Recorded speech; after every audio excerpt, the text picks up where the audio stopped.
Hello, we are here, and it's like the middle of the night, but we love you guys, so we're going to do this anyways, so bear with us.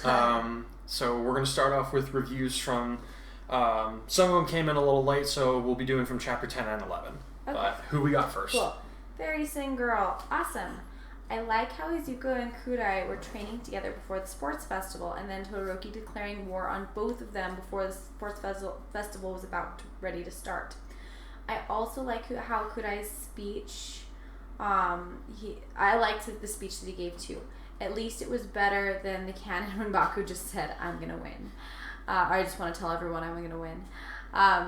With everybody getting mad at him for his ego. I remember my brother actually he's like halfway through season 2. And I remember him being like, he's gonna like as soon as Bakugo made that speech, he's like, he has to win. There's no other way that this goes now. I'm just like, shut up and watch it. But yeah, I mean, I thought it was a good Kurai's speech, and this one was a little bit more of an opportunity to kind of show like where he is at this time and like how he looks at like the way that people should be approaching heroics. He's such a little ball of fluff, man. Personally, I prefer that. I just want to tell everyone I'm going to win because I wasn't expecting this. It was a cute speech. Yeah, I know. It's something that it is something that you would expect more from a shonen type of story. And I kind of tried to think of a way to get like once I realized, oh wait, Bakugo doesn't make the speech. I kind of was like, okay, how do I get around a typical shonen speech? And then I realized it kind of has to be a typical one because he's a little bit more in keeping with the. I forgot to put Bakugo here. Oh, I'm sorry. Keep going. It was a little bit more in line with a traditional hero. But what are you going to do now? It's okay. We'll have some character development. We'll be less of a ball of fluff eventually. Yeah. To remember, this is like... This is to show his mindset, and the speech was more or less last minute. Yeah, where he's at right now. Like, okay. Yeah, because again, last minute speech because I originally was just going to have Bakugo be like, hey, I'm here and I'm going to win. And then I was like, oh wait, Bakugo didn't get the top scores. Kurai has to do it. Dang it! Alright, Step Boy 93. Man, I'm really liking this story. It's been pretty damn good so far. Please update soon.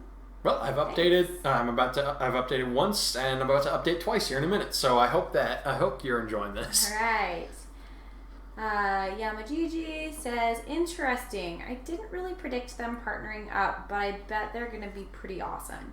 It was nice to see Bakugo get 4th place with his attitude. Even that's too good for him. I'm looking forward to seeing how the cavalry battle will play out. He didn't get 4th place. He got way behind. He went way behind that. Oh yeah. Yeah, you'll find out what place he came in here in the audio chapter that's about to come out, but no, it wasn't. It was not 4th place. Okay. All right, Joe Clone. Thanks for your. Yamajiji. Have we seen him before? I'm not sure. Well, if you're new, welcome, and if you're a regular, I'm sorry, I'm not remembering you. I'm going to try and do better next time. Thanks so much for your review, anyhow. Yeah. All right, Joe Clone. That was such a great race. Bakugo getting blown up was a surprise, and the way Deku crashed between Todoroki and Kurai was almost as cool as the original. Just switch the robot piece with full cowling. Yeah, which I like the robot piece. I know that it's so hard to do this. It's so hard to do another version of the story because it's so freaking good. It's so good, but we're hanging with it. You threw the pebble in. We're looking at the ripples. My defense is that this upcoming chapter is where we really see things start to change. Yes. All right. I'm happy with Kurai getting 3rd place. Hatsume was being her usual self, but I'm glad Deku had the determination to turn her down, especially after the Bakugo-esque extras comments. The team setups are being mixed up now, and I have no idea how you will arrange them. Guess I'll find out in a couple of minutes. Wink, wink. So you've been watching the videos. So quick side note is that for the original canon, Midoriya didn't really have a reason to turn her down. I think was part of it because like he was kind of hurt. He was kind of hurt. He was hurting for help. Yeah, he needed somebody. Yeah. So he needed somebody, and then worked out. Yep. And he's a great strategist, so he made it work. And I really like Tokoyami. I really love Tokoyami's debut. in the not debut, but like that was the first time we got to like see him up close and in action. In the sports festival.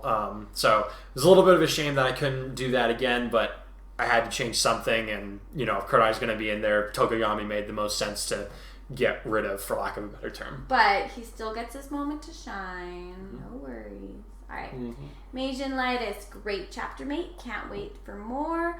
Also, if Mei Hatsume got up in my face, I would summon a sword using my quirk and tell her to leave me alone, or I'd smash her babies. I mean, I respect your spirit, but if you did that, you'd probably be kicked out of the competition. But she's really annoying.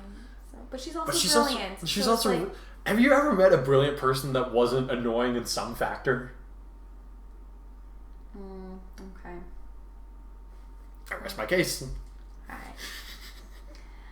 Okay. Who do we have next? Here is Silikira. Wait. If Kurai is going to be the rider, shouldn't it be Team Hikari? I suppose it's not a big point, just a little nitpick of mine. But he didn't win. It's Team Midoriya. No, but they've been named. He makes a good point because they've been naming they named the teams after the riders. But I think Midoriya, since he won. Yeah, it makes sense. Yeah, it's still sense, yeah. He's that's the name you want to be recognized under, I guess. Yeah. The race went about how I expected, though. I see Deku was certainly as innovative with his quirk as he was with the robot part in the original. I wonder if that will affect his draft pick in the tournament, since the pros in the stands already got to see him make good use of it. That's a good point. If so, will he still intern under Gran Torino, or will the old guy even feel the need to take him on? Sorry, I'm getting way too ahead of myself here. The chapter was good, even if it didn't really surprise me very much. The exception was the team up at the end. I actually thought you were going to have Kurai, Ida, and Yaoyorozu and either Mina or Ojiro. I remember them getting along at the beginning of the semester. I do have to wonder where Tokoyami got off to, though. Not to mention Hatsume is probably going to be a handful. Yeah, that's insightful. In summation, while this chapter did little to supersede my expectations, I have high hopes for the next one, seeing as the teams will be fairly different. I also hope that we get to see the tournament brackets line up by the end of the next chapter. I'm sorry, guys. If not, okay. Well, actually, I can't do much. You're the writer. I'm just a spectator. See you next time. So nice. I like his dictionary. Well, good news for you. Without too much of a spoiler, yes, you get to have the tournament lineup before the chapter ends. But we will not be getting to the first fight until a couple weeks from now. Let's see. What else do you think I should have? Is there anything else I should unpack in that review? Sorry. Deku's being innovative with his the draft pick. Draft picking. That is a good question to raise. Because in the original, Gran Torino wanted him because he was. Well, he was terrible at using it. Yeah. And he was like, "Your teacher sucks." But also, what I was thinking was of the economics students that were kind of watching the race instead of taking part in it. They were like, one of them was like, "Oh man, that kid was really innovative. He didn't even need to use his quirk to win the race." And then one of his companions was like, "Oh, but think about it. If you're trying to market this kid, how are you supposed to do that unless people know what his power is, or at least getting a look at it?" But in this case, he showed that he had a good control over his quirk. Not the full power of it, but what he can handle for now. So I would imagine that more pros are going to be looking at him like, this kid's got something going for him. Whether or not he'll intern with Gran Torino, well, you're going to have to wait to find out. All right, and then he said, didn't really change very much. He's wondering where Tokoyami's going to get to, and we'll get to that very shortly. And he asked something about the other potential teammates. Who did he list up? Okay. I remember Ida being one of them. I actually thought you were going to have Kurai, Ida, and Yaoyorozu, and either Mina or Ojiro. Okay. would be that would have been an interesting lineup, but I don't know if you guys remember this or not, but Yaoyorozu's kind of not talking to him right now. Yeah, she's. We haven't touched on why. There's something going on though that's bothering her. So yeah, and he hasn't really thought about it too hard yet, but it's kind of in the back of his head because because she didn't come to visit him in the hospital after he nearly got killed. He was kind of like, well, I thought we were friends. What happened? And yeah, he could have. I think it would have been an interesting team up if he had gone with Ojiro. But I mean, him and Mina have a chance to work together. I didn't really see a reason for them to pass it off. I mean, I feel like their quirks could complement each other, but you guys will have to be the judge of that. Well, yeah, they're high schoolers, and you guys will have to see what their team up happens here in a few minutes. Yeah. All right, and then okay? Sorry, guys, I just keep doing this. How many more we got? One more. Okay. All right, Fairy Sin Girl on the current or this last chapter. Okay, cool. Oh yeah, the cavalry battle's my favorite part. I like how Kurai and Mina teamed up with Izuku and Uraraka. I don't really like Mei Hatsume that much, so I'm glad they told her off and that their team was already full. I seem to have attracted a lot of like-minded individuals when it comes to opinions on Mei Hatsume and Katsuki Bakugo. Oh, haha, or LOL. I wonder if Bakugo will still be looking for the one who blew him up back in the minefield part of the obstacle course. That was funny, by the way. But at least Bakugo was still able to make it to the finish line with everyone else despite that little setback. So, that's it. That's it. All right. Well, I'm glad you guys liked the chapter. And, do you think there's anything that we need to go over on that? No? Oh, I'd like to say I got laughsies out of Bakugo getting blown up with his own quirk. Yes. That was another one of those things where I was like, how do I get him to slow down a little? Oh wait, this will be great. So yeah, I feel like some of my better ideas have come in at the last minute, but we'll see if that trend continues. But we'll be back in a few minutes. I hope you guys enjoy the audio chapter that's about to come out. Fight or flight? Ready? Midoriya asked as he set his feet firmly on the ground. Ready, Uraraka answered as she prepared her quirk. Good to go, Mina declared as she started secreting a mild acid from her feet. Let's do it. Kurai nodded as he wrapped the coveted headband underneath his hairline. Checking to make sure that his gauntlets were still properly secured, he conjured 2 glowing balls of energy just as the timer announcing the beginning of the cavalry battle went off. 15 minutes, he thought as he cast his eyes about, noticing that everyone was already targeting their team. We can evade the others for that long, I think. We need some breathing room, Mina exclaimed as the others began to get nervous on the proximity of the other teams closing in on them. I'm on it, Kurai grunted as he flung his arms with intent, hurling a barrage of energon blasts in front of their opponents. The purpose was to deter them from approaching with any great amount of speed, and since he couldn't actually hit them with the intent to make them fall, he made sure to aim carefully.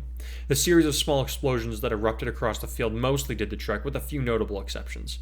Todoroki's team charged through the debris, his group comprised of Yaoyorozu, Kirishima, and Ida acting as the horses, with the bespectacled young man taking on the role of lead horse. Coming up from the left, also undeterred by the show of power, was Team Bakugo, the crazed blonde student riding atop of a combination of Kirishima in the front with Sero and Hatsume in the back.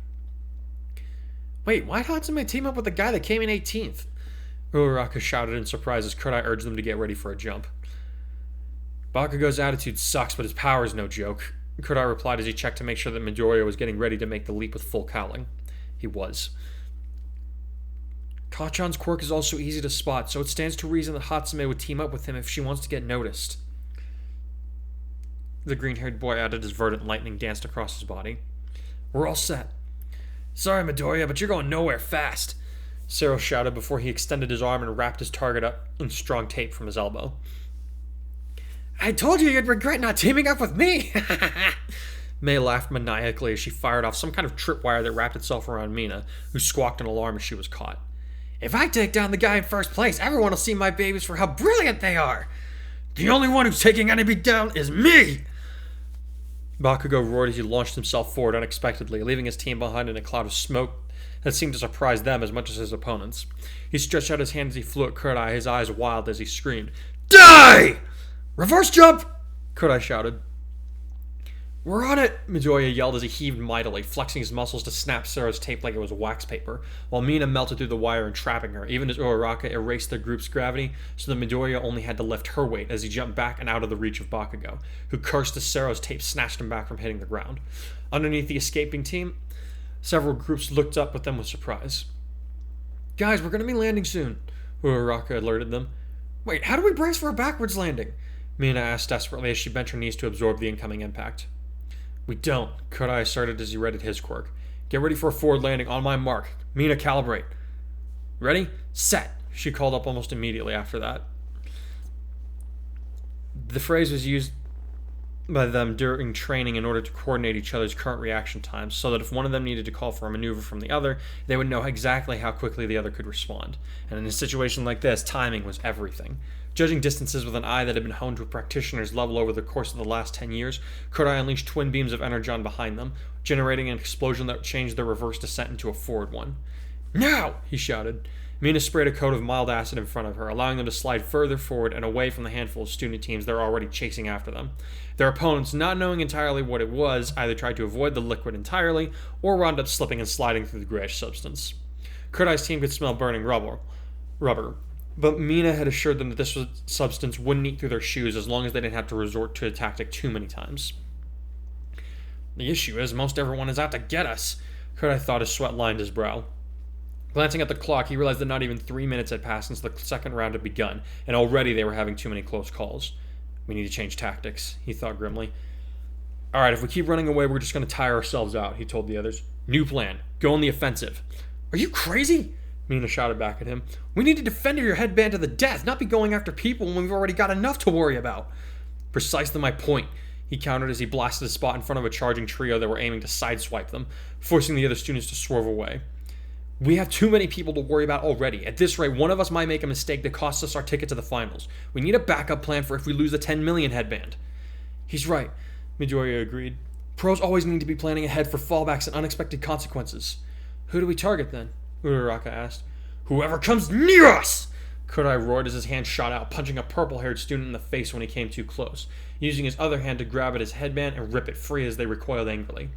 Tying the band around his neck, Kurai added, if they know we're taking headbands from people that challenge us, they might think twice about trying to take the prize. And if someone does manage to snag it, then we can still advance on our gathered spoils of combat. Wow, Midoriya said as he looked up at his teammate nervously. That punch was kind of vicious, Hikari. Sorry, can't be helped, Kurai replied grimly. I can't afford to second-guess my actions here with everyone after us. Won't they be after us even more now? Mina asked as she swerved to avoid another charging group, which Kurai zapped and then stole a pair of headbands from. We're heading up to be an even bigger target than before. People are going to want those back. People will be after us either way, her boyfriend said with a negative shake of his head. Like I said, we need a fallback plan. Glancing at the other numbers gathered in his hand, he muttered, I think we have somewhere around 800 extra points now. I'd feel better if we had a little more than that, but I doubt we're going to get the chance, Midoriya said nervously as the temperature around them began to drop. Kurai realized then that a wall of solid ice was forming to his left, the source coming from behind them. Crap, we gotta move, he said as he twisted in his seat to look back at Todoroki's team, rapidly approaching them with grim faces. Get ready for another jump. I don't think so, Ida shouted at them, even as another wall of ice, this one higher than the other, sprang up in front of Kurai's team, effectively wedging them into a corner with no way out, or so their attackers would have liked to believe. Approaching at a much more measured pace now, Todoroki declared, I'll be taking your headband now, Midoriya, Hikari.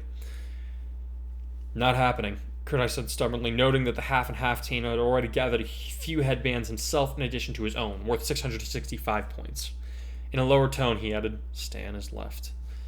How come? Uraraka asked, even though she and the others moved to do as he asked. Todoroki doesn't ever use his left side in combat, Midoriya answered for him. I don't know if it's because it gets harder for him to use the more he uses his ice, and that's what he prefers to do in combat, or if it's something else entirely. Either way, he doesn't use fire to attack, and we can exploit that, right, Hikari? I'm surprised he managed to sum that up without throwing up a concordance, Kurai said with a grin and a thumbs up to his friend who reddened a little. But yeah, he's right.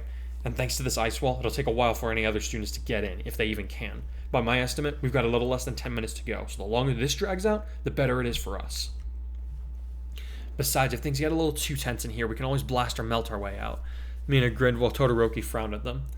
Good point, Kurai nodded. Lowering his tone a little, he leaned forward and asked, How are your feet doing? They aren't strained too badly from all the acid? Nah, not when it's mild stuff like this I've been putting out, she answered. Why, what's up? Can you make some stronger stuff and put it between us and them? He requested as he straightened up. I'll feel a little better if Ida isn't so inclined to just jet over here at top speed. He noticed that their opponents were wearing roller skates, which allowed them to slide along as fast as Ida's engine core could push them. Yayorozu's doing, he was certain. You got it, sweetie. She grinned as he reddened a little, her feet now oozing out a substance that coated the ground in front of them with an acid that hissed as it began to eat away at the concrete, causing their teammates to blench at the sight. Are you crazy? Ida shouted at them. That could really hurt somebody! Not against the rules, buddy. Kurai smirked confidently as they maintained their distance. See, if we threw the stuff at you and hurt you, it'd be on us. But now it's just sitting there, which means that if you step in it, that's your fault. And while Todoroki's long-range attacks are impressive, they get more imprecise with distance. He can't hit us with an ice barrage without risking us falling over due to the attack. You'd all be disqualified for that. The grimaces that he received in response were all Kurai needed to know that he was right. Unfortunately, in his desire to isolate the team with the 10 million point headband, Todoroki had backed himself into an untenable position, a fact that he had realized just a little too late. What happened to your declaration of war? Kurai said as he taunted the other boy. Shifting his gaze to look down at Ida, he couldn't help but add, And you, pal? I thought you were going to do your best to surpass me. Be careful, Midoriya warned their rider, cautious of him becoming overconfident now that they had a few moments of respite from the other students. He didn't get into UA on recommendation for no reason. He'll come up with something given enough time. Yeah, good point. Kurai replied, realizing he was growing dangerously close to acting in arrogance. Thanks, Midoriya. Keeping his eyes fixed on his opponents, he asked, How's everyone holding up? I'm not even feeling nauseous yet, so I'm okay, Uraraka replied, even as President Mike announced that there were only 5 minutes remaining in the competition. My feet are a little achy now, but I'll be fine, Mina assured him, her voice flavored with a cheeky grin. Full cowling is working great thanks to all of our training, so I'm not even bruised from using my quirk, Midoriya added with a smile of his own. We might actually be okay here. Think again! A warped, booming voice bellowed even as a shadow obscured the sun. What the— Move! Kurai shouted as he realized what was headed for them. They got out of the way just in time for Shoji to land where they had been, his arms wrapped around his back to form a dome made of flesh and bone, from which a monstrous shadow with orange eyes was erupting, bellowing at them with the head of a raven. Whoa! Midoriya exclaimed as all 3 teams took up positions to form a rough triangle. Is that Togoyami's dark shadow? It looks like. Kurai nodded, his eyes flicking back and forth between the 2 enemy teams. I don't remember it being that big and powerful, though. He had only seen the quirk in action once, back during their basic combat training with All Might, and that was through surveillance footage. Either he was holding back during his match, or that footage was of a lesser quality. And UA is able to afford all the nice toys, so I doubt that was due to a bad feed, but I also didn't think of Tokoyami as the kind of guy to hold back. Regardless, Shoji and Tokoyami, they all assumed that the other student was hiding in the flesh dome that Shoji had made, were on the other side of Todoroki that his ice powers came from, so even if they had almost taken Kurai's team by surprise, their position was now the most unstable. Even so, Kurai had energy blasts at the ready just in case the shadow monster came at them. He wasn't sure that his bolts would do anything against it, but there was no point in not trying if it came to that. Besides, since the thing wasn't really a student, he could probably let loose on it if it got too close for comfort. What are you... Kurai was cut off as the shadow erupted into a blur of motion that was too fast for even him to track, and he'd gone up against Nomu. A shallow scrape began to weep on his forehead, and he clutched at it as he realized with a terrified start that the headband was gone. What the hell? He gasped as he looked over at Shoji, who hadn't even moved. Looking for this? The shadow atop his back waggled the 10 million point headband in front of the massive student before retreating into the shell it was coming from. Off to the side, Todoroki's team looked just as shocked by the new turn of events as Kurai's team felt. Since when was he that fast? Midoriya gaped. Kurai could practically see the wheels turning in his friend's mind, so he tapped him firmly on the head, causing the green-haired boy to look at him with wide eyes. Theorize later, he told him as he wiped more blood off his brow, ignoring the stinging that it produced. Clutching at his neck, he felt a measure of relief as he was able to say, We've got the other headbands. We should have enough to pass on to the next round. No, we can't just settle like this, Midoriya insisted. We're supposed to be aiming for the top. Plus Ultra, remember? Midoriya, that thing just took my headband faster than a gnome who took swipe into my intestines. There's no way I can match him with my gauntlets on, Kurai told him firmly. I want to come out on top too, but not at the risk of losing what we've already worked to achieve. Besides, blood keeps getting in my eyes. If I'm not careful, I'll end up blinded, and how will I defend against any incoming attacks? Even as he spoke, Tokugami's dark shadow began to tunnel through the ice wall to escape, Todoroki urging his comrades to follow them. Kurai's team already forgotten in the pursuit of the prize headband. Seeing this, Mina muttered, We're probably just better off staying here, guys. We can defend ourselves easier. Plus, once everyone realizes that Shoji and Tokoyami have taken the 10 million, they'll likely forget that we're even in here. Yeah, I feel safer with that plan, Uraraka agreed. Okay then, Midoriya nodded, mindful of the scoreboard that he could see above one of the ice walls. We're sitting at 3rd place right now, and there's only a couple of minutes left in the game. If we maintain that until the last minute, then we're fine. But if we drop down to 4th, we can't afford to play it safe. We'll need to hunt for other headbands too. I can agree to that. Kurai nodded, once again wiping on his forehead nervously, wincing as this abrasion protested angrily. I still want to know how Tokoyami powered up his quirk like that, though. The group made it to the final round, though it was a close thing. The team stayed inside the icy fortress made by their opponent, Mina's guess about being forgotten by the other teams proving to be prophetic. In the last 10 seconds, the scoreboard rearranged itself a few times, with the end results being something of a surprise. First place was Team Shoji, which had been comprised of himself, Tokoyami, and Asui. The last member surprised the other students. They hadn't even realized that she was there in the first place. Although after a moment of thought, it did make sense that the two training partners would team up again.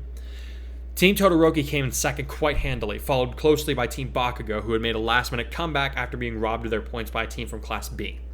There was a large gap in the numbers between the Explosive Boys team and Kurai's, but they managed to scrape by into the finals with just 60 more points than the people in 5th place. Still, it was a relief to have made it to the next round, where everyone would be able to stand out in a singular nature with the setting of combat tournament. That was closer than I would have liked. Midoriya sighed as the team dissolved, Kurai finally ripping off one of his sleeves on his uniform to make a bandage for his head, which Mina helped him tie in place. Hey, we made it. That's the important part, Uraraka said cheerfully. Midoriya smiled at her and replied, Yeah, you're right, Uraraka. Good job, all of us, Kurai said as he grinned at the others, swaying a little dizzily as he stood in place, Mina moving to help him keep upright. I'm really glad that we were able to, work together to move on. Hey, are you okay? Ashido asked him worriedly as they began to make their way out of the ice wall, him leaning on her for support. I feel pretty lightheaded, he admitted. I should have bandaged myself a lot sooner. You know, you're the last person that should be needing a lecture about head wounds, she said with a mild frown. Sorry, he sighed. Are you going to be okay to stay for the announcement of the tournament brackets, or should we take you to see Recovery Girl? Uraraka asked worriedly. As long as I'm standing up, I should be okay, Kurai grunted. But I might need help remembering the matchups. Yeah, you're going to see the nurse, Mina decided with a huff and a small grin as they stepped out of the cold barrier. Come on, big guy. We'll let you guys know about the lineup when we meet up for lunch, Midoriya told them as they walked off the field. Sure, Mina called back with a wave. See you guys in a bit. Hold on. The pair was surprised to see Tokoyami running up to them, short of breath as he stopped a few paces away. Looking at Kurai with a concern that surprised the couple, he asked, Are you alright? I tried to hold Dark Shadow back, but he was only just able to control him as he was. He's got to get to the nurse now because he's been bleeding pretty bad from his head, Mina said a little irritably. Why'd you hit him that hard? I wasn't trying to hit him, merely have Dark Shadow grab the headband. The other young man replied earnestly. The creature has a mind of its own, you see. Sometimes he's harder to control, especially when he's more powerful, and he was resisting my commands to remain docile. Bowing deeply to Kurai, the raven-headed boy said, I am truly sorry for injuring you so badly, Hikari. I promise it was a mistake, one that I will do my best to avoid in the future. It's okay, the other boy said tiredly with a smile. You got me by surprise, that's for sure. But if we fight in the tournament, I'll be ready for you next time. Count on it. I will, Tokoyami said as he straightened up. I wish you good luck, Hikari. Thanks. Kurai laughed as Mina led him away. I think I'm gonna need it. Fortunately, it was only a quick visit to an irritated recovery girl that fixed him up, though she did mention that she disliked having such regular customers. After giving her a promise to be more careful in the future, Mina and Kurai were headed up to the cafeteria, where they would have a healthy meal waiting for them with their friends. I wonder who we're gonna have to fight in the first round, Mina thought aloud as she intertwined her hand with Kurai's, causing him to blush a little at the confidence of her grip. Is there anyone in particular that you want to fight, Kurai? Maybe Kirishima, he answered. His defensive powers would make for an entertaining match against me. Let's us both show what we're made of without needing to hold back too much. What about you? I want to fight Sue if I can, Mina replied immediately. She's super agile, so it'd be a good test to see if I've gotten more accurate with my acid. Plus, I'm no slouch when it comes to dodging either. Giving him an impish look, she added, I gotta say, I'm surprised you don't want to fight Ida. Aren't boys always trying to outdo their friends and all that? That's a given, Kurai chuckled. I don't know. I guess I didn't think too much about it since we've always been rivals in that sense. It is just something I kind of felt like would happen anyways. I guess that kind of makes sense? Ashido giggled as she turned down the hallway to head for the main building. Let's just hope we don't have to fight each other, you know?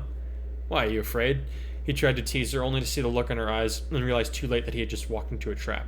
Yeah, afraid that I'll have to met that cute butt of yours. She laughed as he turned a deep scarlet, the sound ringing and redoubling down the passages. Stop doing that, he begged. But you're so adorable when you turn that color, she laughed. I can't help it. Ah, Kurai, Ida said with a welcoming smile as he waved the pair over once they entered the lunchroom.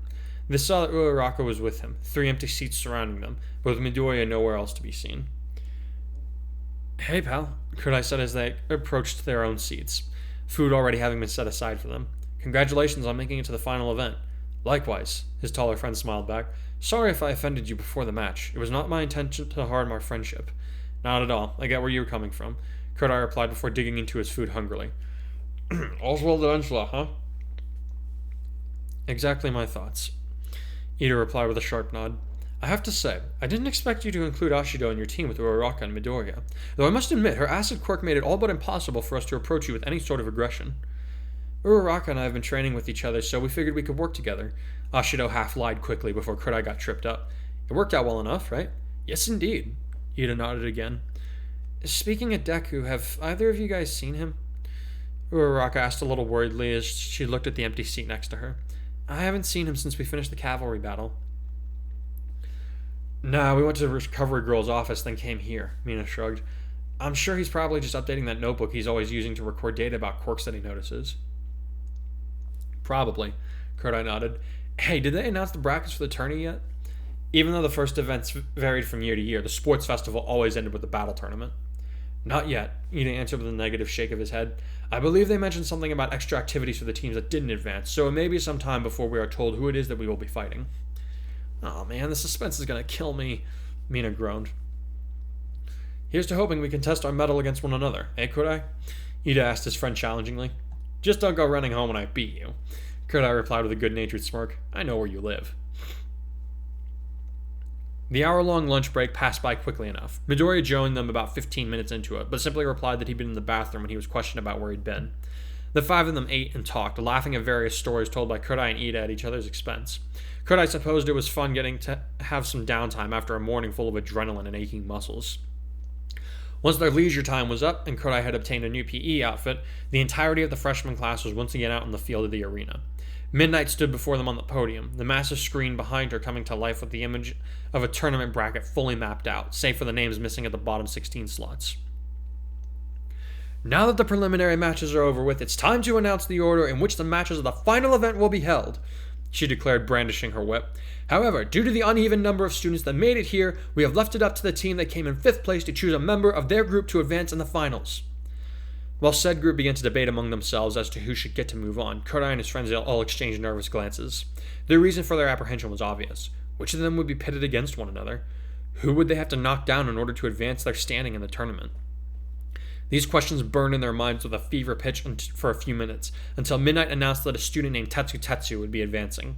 For some reason, this seemed to irritate Kirishima, but Kurai couldn't figure out why that would be. And now, the moment you've all been waiting for, Midnight declared as she pointed up to the screen, which began to fill in with the names of the students that would be competing in the battle event. The rounds were arranged thusly. Round 1, Kirishima versus Tetsu. Round 2, Shoji versus Midoriya. Round 3, Todoroki versus Sero. Round 4, Asui versus Kaminari. Round 5, Ida versus Hatsume. Round 6, Hikari versus Ashido. Round 7, Yayorozu versus Tokoyami. Round 8, Uraraka versus Bakugo. Mina and Kurai immediately exchanged a look, she giving him an impish grin while he reddened slightly. For all his assurances before the festival, he hadn't actually expected to end up going head-to-head with her in combat. This thought process was interrupted by Ida, who clapped his friend on the shoulder as he said, Best of luck of you in the first battle, Kurai. I hope to see you in round 2. Yeah, Kurai replied distractedly, looking up at him. Same to you, buddy. He noticed that Uraraka looked very nervous, and there was no wondering why. She has to fight him, of all people, he thought with a wince. I feel bad for her. There was no question in his mind that Bakugo would unleash all of his destructive powers against her, gender notwithstanding. Boy or girl, it didn't matter to the blonde kid. He would crush anyone that stood against him.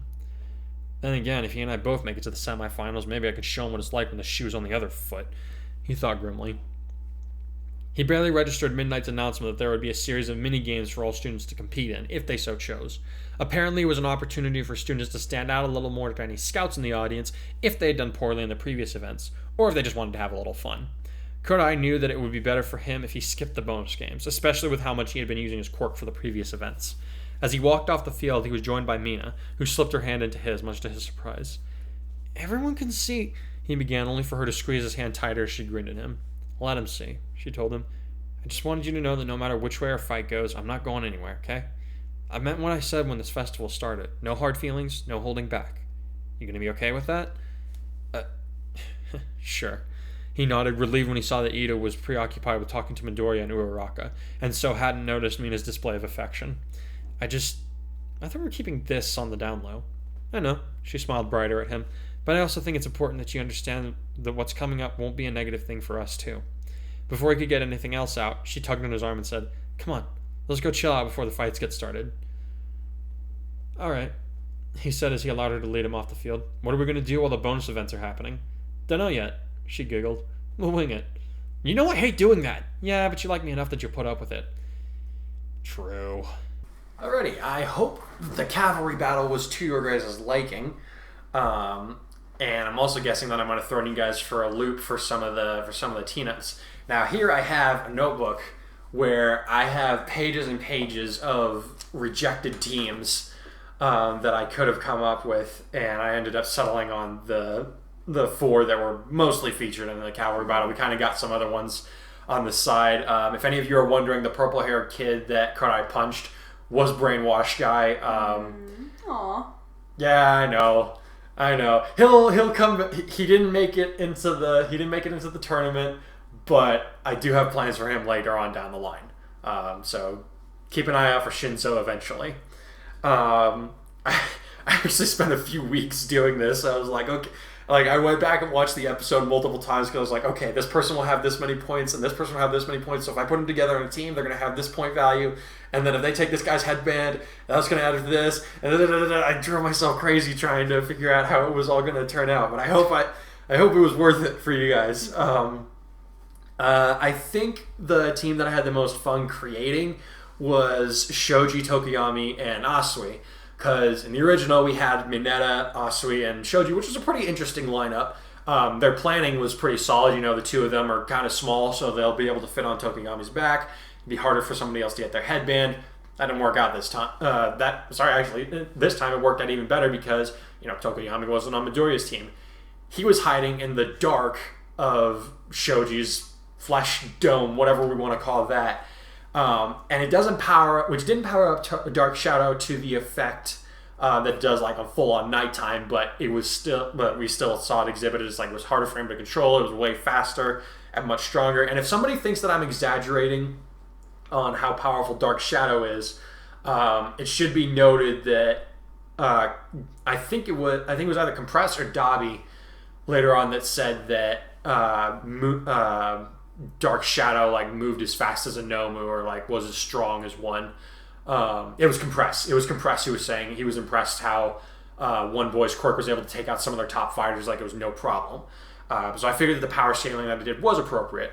And I thought it also opened up a little bit of an interaction opportunity where Tokoyami is seen apologizing for the actions of his quirk, which we were kind of talking earlier, kind of makes us wonder, maybe Tokoyami's Dark Shadow did something like to somebody when he was younger. Sometime in his past, yeah, because he's extremely apologetic and concerned anytime Dark Shadow does anything. Mm-hmm. And so I think he might have kind of a complex over something that's happened with Dark Shadow. So I'm curious to see if the anime answers that question, or if the manga has. Or maybe I'll come up with one. Yeah, we'll see. For this version, at least. Let's see. Mei. And so basically, for Mei, Hatsume, and Mina, they pretty much just switched spots, and honestly, that was a little bit of a lazy choice on my part. It was just convenience. It was just a convenient swap. But I was able to kind of work it out and be like, well, I can see Mei joining with Bakugo because he's loud, he has a flashy quirk. People are sure to notice him, and like she said, if she could take down the guy that was in first place with her gadgets, then everybody's going to take note of that. And sorry, I forgot what I was going to say. It's late, guys, but I'm doing my best to get through this. So yeah, she teamed up with Bakugo because I assume he would have been ranting about how he's going to be the one to take the 10 million headband. So that kind of happened off screen. I think I was considering like having that conversation on screen, but I just decided it would detract away from what was happening too much. So yeah, that kind of covers all the teams. Now, what I'm sure you guys are more interested in is the tournament bracket that's happening here. So in the original, Kirishima and Tetsu are actually the 8th and final match of the first round. I scrambled up the order as best as I could. Some of them are still fairly similar. Some of them are exactly the same, but I think I put in enough different matchups in here that I think should be interesting. So Hiroshima, Tetsu, we're pretty sure we know how that's going to turn out. One that I'm interested in seeing how you guys think of is Shoji versus Midoriya.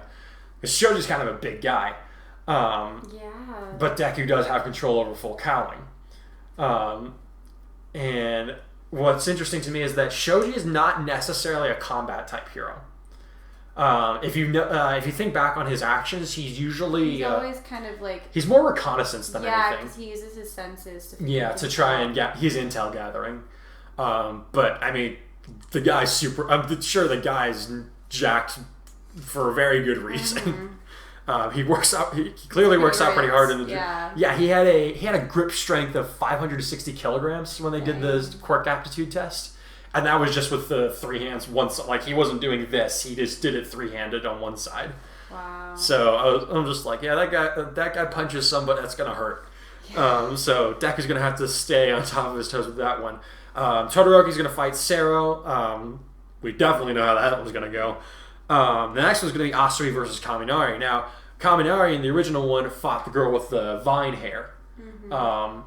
And she was able to block him because, electricity doesn't travel so well through plants, and he kind of went overboard. Asui does not have that defense. Kaminari used Thunderbolt. It was, but I mean, Froppy is a water type, so she better dodge that Thunderbolt. So that'll be an interesting matchup, I think. Ida versus Mei, there's an anime match for you. Some of these it's just like, what happened? Go watch the anime. I'm not going to cover the entirety of it. Now, round 6 is going to be Kurai versus Mina. I'm sure some of you would have predicted this happening, and I thought about having it later on in the tournament, but eventually I was just like, nah, I feel like it's something that I should just get out of the way. And whatever conclusion you guys draw about who you think is going to win, it's actually going to be, I can almost guarantee you that it's going to be a much closer match than you would think. And yeah, I'll just leave your guys' imagination to that. And then we're going to get Yairozu versus Tokoyami. That's going to happen a round earlier, as opposed to it happening in the quarterfinals. No, wait. Hang on. Wait, no, I'm crazy. No, I'm crazy. That did happen. That did happen in round 1 in the original. What's wrong with me? And then final round will be Uraraka versus Bakugo. There's a chance that things could go a little bit differently because she's kind of been bouncing ideas off of both Deku and Kurai at this point. So we'll have to wait and see how that turns out. But yeah, I think I made things a little bit different enough that it should be. It won't just be a regurgitation of the anime tournaments. I think like at least half of them are different. Yeah. There's some really interesting pair-ups that I can appreciate. Which one would you, like if it was to be animated? Which one do you think would be the most interesting to watch? Deku versus Shoji.